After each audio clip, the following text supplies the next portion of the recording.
Hello दोस्तों, स्वागत है आप सभी का एक और न्यू वीडियो में। दोस्तों, आज की इस वीडियो में हम आप लोगों का जो प्रश्नावली 9 है त्रिकोणमिति के कुछ अनुप्रयोग, उसी के बारे में बात करना है। उसका जो है परिचय बता चुके हैं। आज के इस लेक्चर में हम सोच रहे हैं कि आप लोगों का जैसे 7 तो इसमें दिया है एग्जाम्पल, 7 दिया है एग्जाम्पल और उसके बाद 15 प्रश्न दिया है आपका प्रश्नावली का प्रश्न है। तो 15 और 7 22 प्रश्न टोटल आप लोगों का इस चैप्टर में है। ओनली 22 प्रश्न है, लेकिन एकदम ये गारंटी है कि अगर आप 22 प्रश्न को कर लेते हैं तो आप लोगों का 4 नंबर का प्रश्न और 6 नंबर का प्रश्न, इसमें से ज़्यादा चांसेस रहते हैं बनने का। क्योंकि अभी आप देखेंगे कि ऐसा प्रश्न रहता है कि देखने के बाद आप कहेंगे कि कठिन है प्रश्न देखने पर, लेकिन जब उसे सॉल्व करेंगे तो बिल्कुल ही इजी रहता है।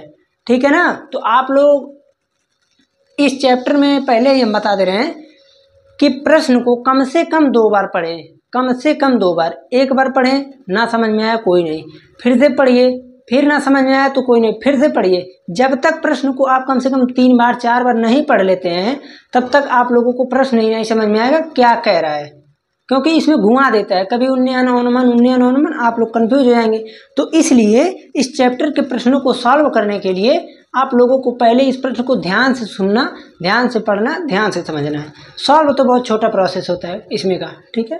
तो अब देखिए, मेरा तो इस चैप्टर में चूँकि बहुत ही आसान है काम, मेरा काम। जैसे अभी तक हम इससे पहले के चैप्टर में, सभी चैप्टर में प्रश्न को लिख कर खुद लाते थे, बट इसमें अगर हम लिखेंगे तो मेरा यहाँ से लेकर यहाँ तक लिखने में जाएगा, आधा बोर्ड लिखने में जाएगा, 2-3 लाइन बचेगा तो सवाल वाल सॉल्व नहीं हो पाएगा। तो इसलिए मैं सोच रहा हूँ कि प्रश्न को मैं 2 बार, 1 बार 2 बार कम से कम खुद बोल दूँ, बोल के बता के केवल इस चैप्टर में ऐसा कर लेंगे तो आप लोग किसी भी तरह इसे मैनेज कर लें तो बहुत बेहतर रहेगा। और हम आप लोगों को बता भी दे रहे हैं कि प्रश्नावली का प्रश्न और एग्जाम्पल का प्रश्न पूरा एकदम एक एक बढ़िया से बताएंगे ताकि आप लोगों को कोई प्रॉब्लम ना हो समझने में। तो इसलिए जो है आप लोग इसमें थोड़ा सा मैनेज करने की कोशिश ज़रूर कीजिएगा। तो चलिए अब हम शुरू करते हैं। देखिए, पहले मैं बताऊंगा पूरे एग्जाम्पल को, एग्जाम्पल बताने के बाद आप लोगों का शुरू होगा प्रश्नावली का प्रश्न। तो चलिए शुरू करते हैं। 9th नंबर चैप्टर है। पहला उदाहरण नंबर 1। उदाहरण नंबर 1 देखिए, प्रश्न सुनिएगा, ध्यान से सुनेंगे तुरंत समझ में आएगा। बोल रहा है, धरती पर एक मीनार ऊर्ध्वाधर खड़ी है। धरती पर एक मीनार ऊर्ध्वाधर खड़ी है। तो आप क्या कीजिए, बनाते चलिए। इसमें यही करने का प्रोसेस ही है कि जो भी पढ़िए फिगर बनाइए, आगे पढ़ें फिर फिगर बनाएं, और आगे फिगर बनाएं, तुरंत सॉल्व हो जाएगा। देखिए कैसे, धरती पर एक मीनार ऊर्ध्वाधर खड़ी है। मैंने मान लिया कि एक मीनार खड़ी है, ठीक है। अब मीनार मत बनाइएगा कि नहीं तो बनाते ही रह जाएंगे मीनार ही, सिंपली इसमें बनाना है। कह रहा कि धरती के एक बिंदु से जो मीनार के पाद बिंदु से 15 मीटर की दूर है। देखिए एक चीज़ और बता दें, कह रहा है कि धरती के एक बिंदु से, धरती यहाँ है, पूरा नीचे का धरती है, धरती के एक बिंदु से मीनार के पाद बिंदु से, पाद का मतलब एक तरह से होता है पैर, तो यहाँ से इसके इस बिंदु से ये दूरी है 15 मीटर। फिर से सुनिए, कह रहा है धरती पर एक मीनार खड़ा है, ओके। धरती के एक बिंदु से, इस बिंदु से जो मीनार के पाद बिंदु से 15 मीटर की दूरी पर है, तो कह रहा है कि मीनार के शिखर का उन्नयन कोण 60 अंश है। तो यहाँ इसे हम खड़े हो गए हैं, हमको मान लीजिए यहाँ पर एक मीनार है, मैं यहाँ खड़ा हूँ, मेरे को उसको देखना है, तो मैं ऐसे देख रहा हूँ, 60 अंश का कोण बनना है, कोई नहीं, 60 अंश का कोण बना दिए। तो कह रहा है कि मीनार की ऊंचाई ज्ञात कीजिए, नामकरण कर दीजिए। चलिए ABC, इसे मानिए H, लंब दिया है, आधार दिया है, थीटा दिया है, तो tan 60 अंश, tan 60 अंश से जब लगाएंगे तो देखिए tan थीटा लंब टे आधार H/15, tan 60 अंश का मान √3 H/15, तो H की मान कितना आ गया 15√3। देखिए आप लोगों का आंसर आ गया, मीनार की ऊंचाई 15√3 मीटर है। अर्थात आप लिख देंगे कि मीनार की ऊंचाई 15√3 मीटर है। देखिए इतना इजी प्रश्न था।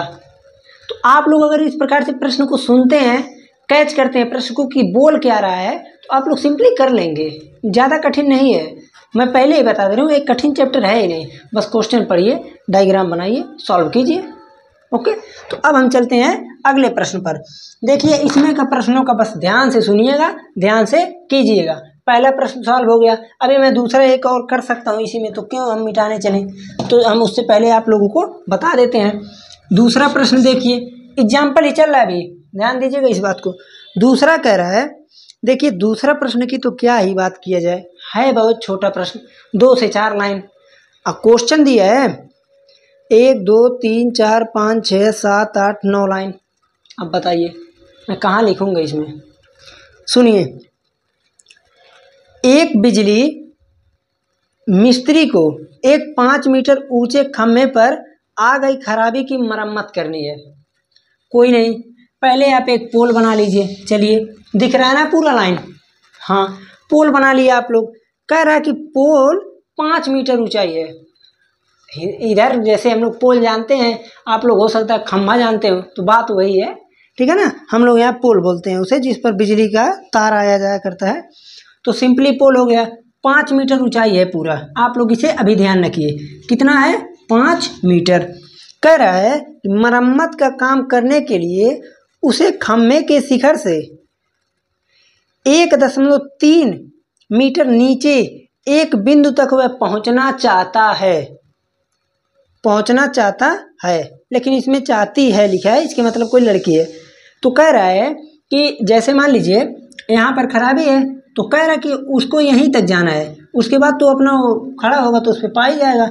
तो मान लीजिए यहाँ से उसको पाना है, कोई नहीं, यहाँ से हमको पाना है, इतना बन गया।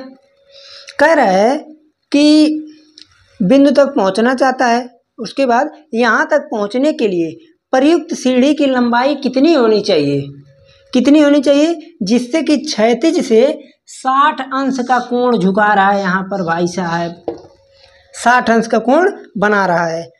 60 अंश के कोण से झुकाने पर वह अपेक्षित स्थिति तक पहुंच जाता है, यानी इस स्थिति तक हमको पहुंचाने के लिए 60 अंश के कोण पर झुका है तो पहुंच जा रहा है। तो सीढ़ी की लंबाई यही बताना है, कर्ण। तो कह रहा कि और यह भी बताइए कि खंभे का पाद बिंदु कितनी दूरी पर, खंभे का पाद बिंदु, यहाँ का खंभे का पाद बिंदु सीढ़ी के पाद बिंदु से कितनी दूरी पर होनी चाहिए। हमको ये डिस्टेंस निकालनी है। तो हमको कहें तो सीढ़ी की ऊंचाई मानिए h भी निकालना है, x भी निकालना है, और उसके बाद ये चीज़ हमको दिया है।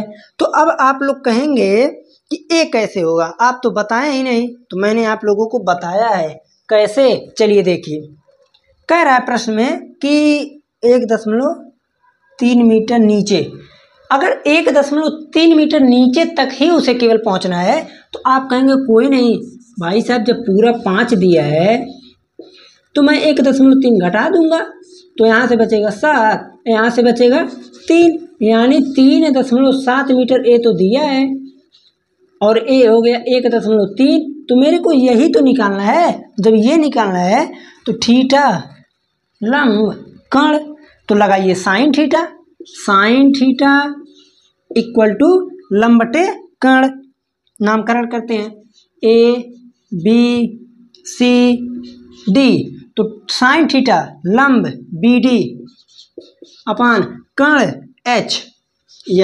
साइन थीटा की वैल्यू है 60, तो साइन 60 अंश इक्वल टू BD कहाँ गया 3.7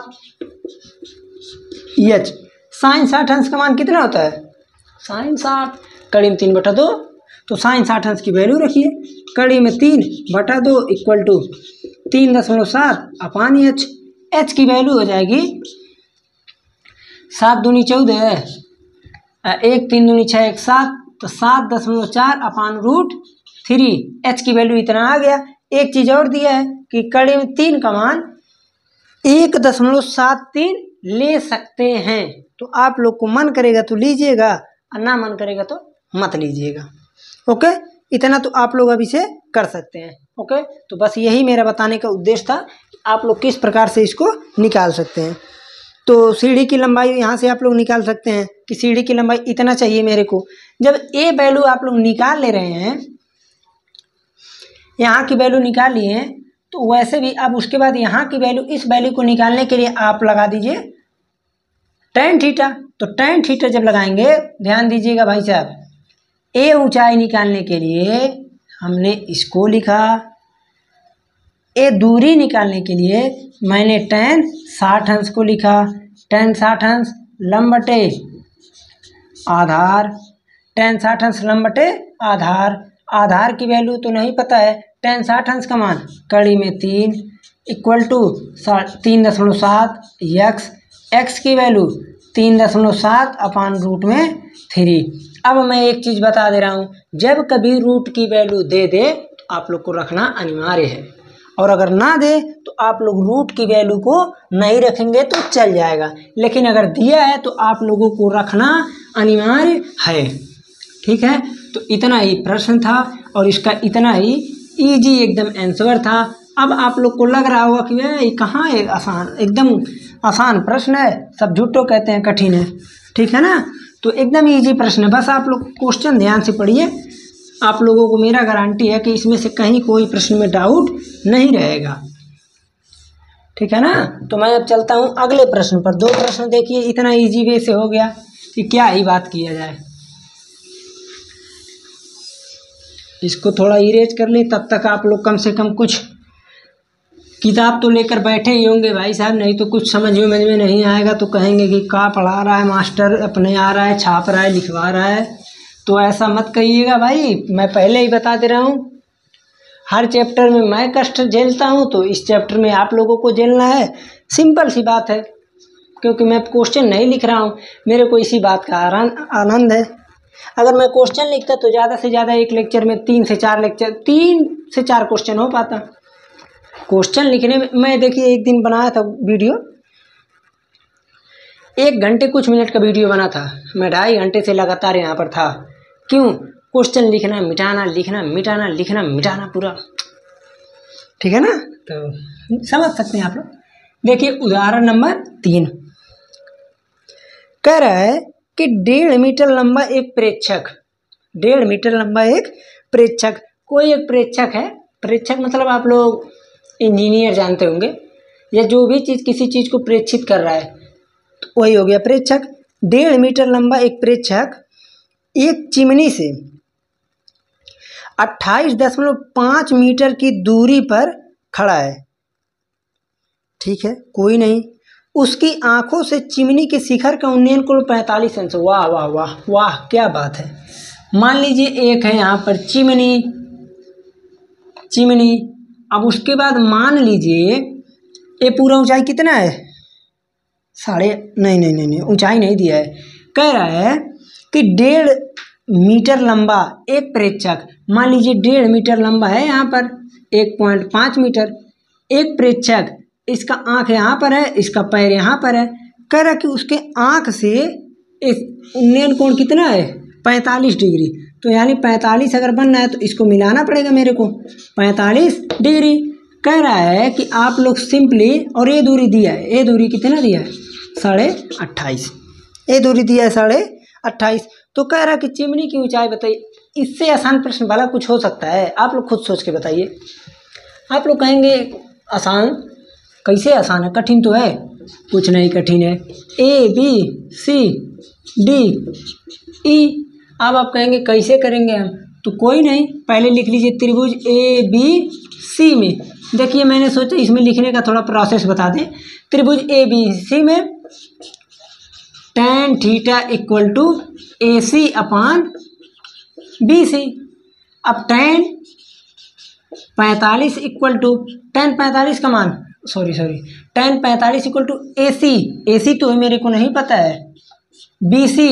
अगर ये इतना दूर है, जब इसका मेरा मुंह यहाँ से इतना दूर है तो मेरा पैर उतना दूर तो होगा। आप लोग खुद बताइए, जैसे आप यहाँ से 2 मीटर दूरी पे तक देख रहे हैं तो पैर आपका 2 मीटर दूरी तक नहीं होगा, ये नहीं ना कि उधर चला जाएगा।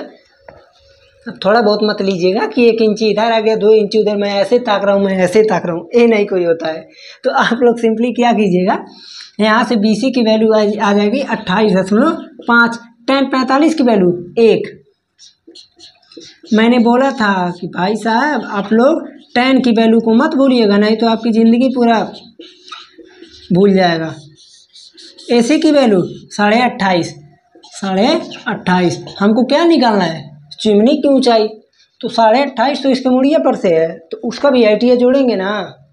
आप लोग खुद बताइए, मैं यहाँ से देख रहा हूँ, मैंने कहा वो तो 3 मीटर दूरी है, मैंने कहा मैं 1 मीटर का हूँ, तो इसके मतलब नीचे से 4 मीटर हो जाएगा। भाई मेरे सर से कोई चीज़ 3 मीटर ऊपर है, अगर मैं 1 मीटर का हूँ तो 3 1 4 करना पड़ेगा। तो यहाँ से जब इसके आँख से 28.5 मीटर है और 1.5 मीटर का वो खुदा है, तो पूरा मीनार की ऊंचाई या फिर पूरा चिमनी की ऊंचाई,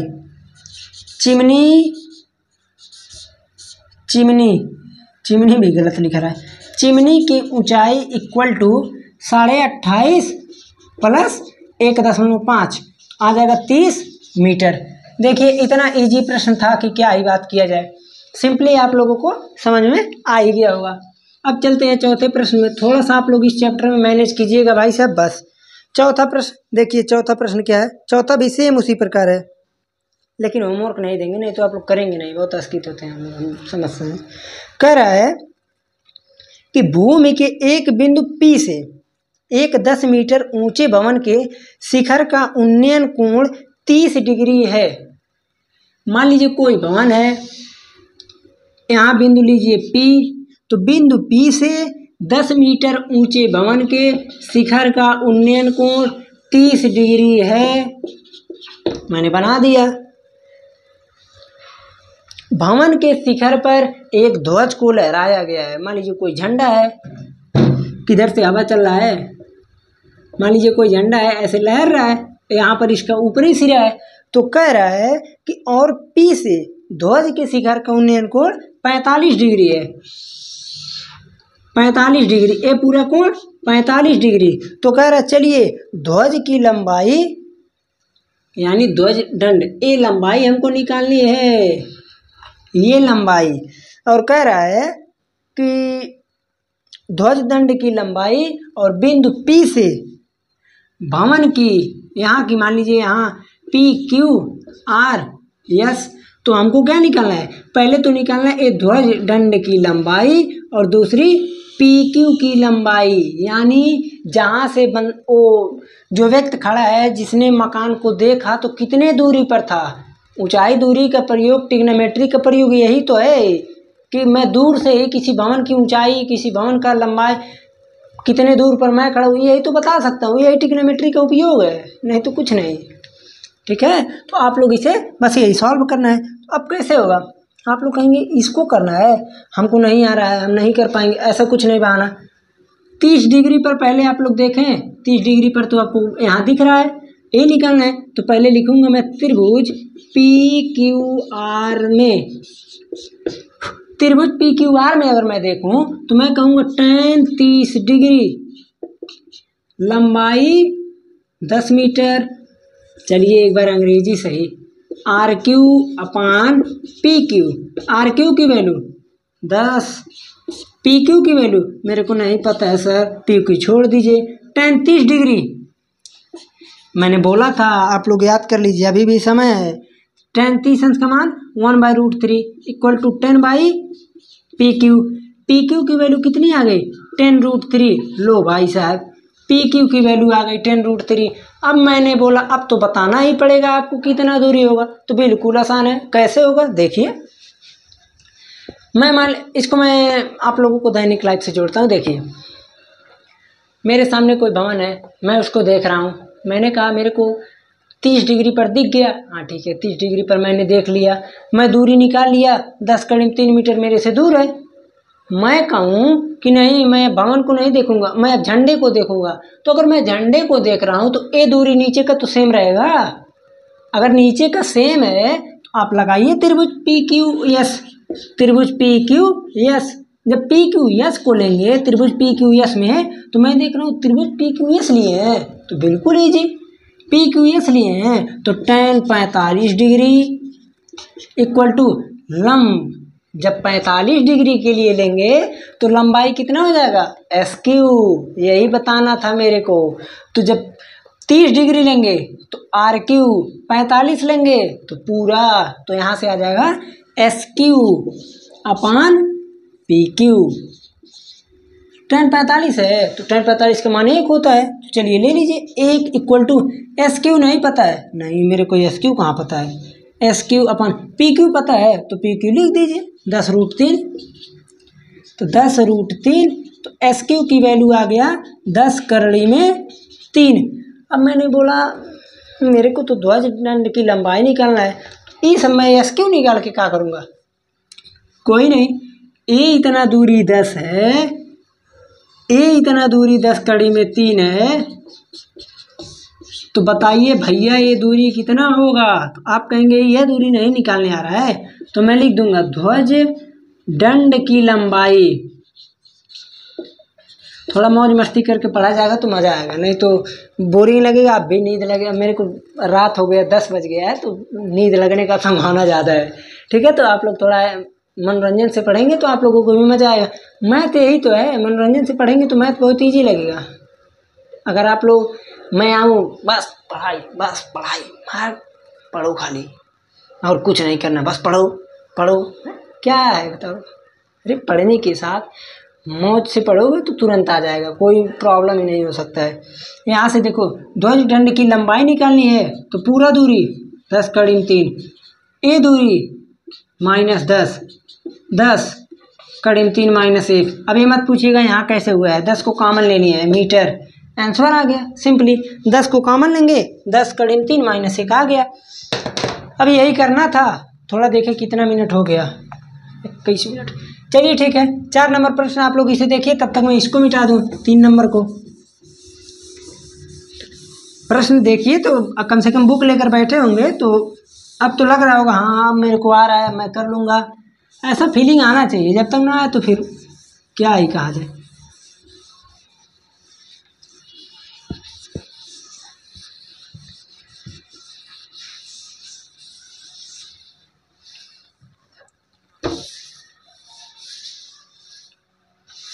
चलिए देखिए 5 नंबर प्रश्न को अब देखिए।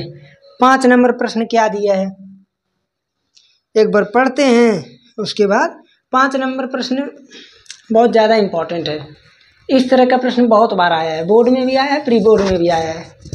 बहुत मतलब अच्छा प्रश्न है, कई तरीके से इसको मैं बना सकता हूँ, मैं खुद बना सकता हूँ इस प्रश्न को, और मैं बनाऊंगा। जब आप लोगों को मॉडल पेपर सॉल्व कराऊंगा तो मॉडल पेपर ये नहीं रहेगा किसी का छापा किसी का देखा, मैं खुद बनाता हूँ मॉडल पेपर, ठीक है। तो मैं मॉडल पेपर खुद बनाऊंगा, आप लोगों को सॉल्व करने के लिए दूंगा उसके बाद मैं खुद कराऊंगा भी। तो चलिए देखिए 5वां प्रश्न कह रहा है कि एक समतल जमीन पर खड़ी मीनार की छाया उस स्थिति में 40 मीटर लंबी हो जाती है जब सूर्य का उन्नतांश 60 अंश से घटकर 30 अंश हो जाता है। वाह, अर्थात छाया के एक सिरे से मीनार के शिखर का उन्नयन कोण 60 अंश है तो छाया डीबी की लंबाई है, जबकि उन्नयन कोण 30 डिग्री है, तो मीनार की ऊंचाई बताइए। वाह, एक समतल जमीन पर खड़ी एक मीनार की मुझे कुछ पता नहीं है, उस स्थिति में 40 मीटर अधिक हो जाती है जब उसका कोण 60 अंश से घट के 30 अंश हो जाता है। तो आप कहेंगे कोण घट रहा है तो यानी पहले कोण यहाँ था 60 डिग्री, और कोण अगर घट रहा है तो यानी मैं कहूँगा दूर जा रहा है।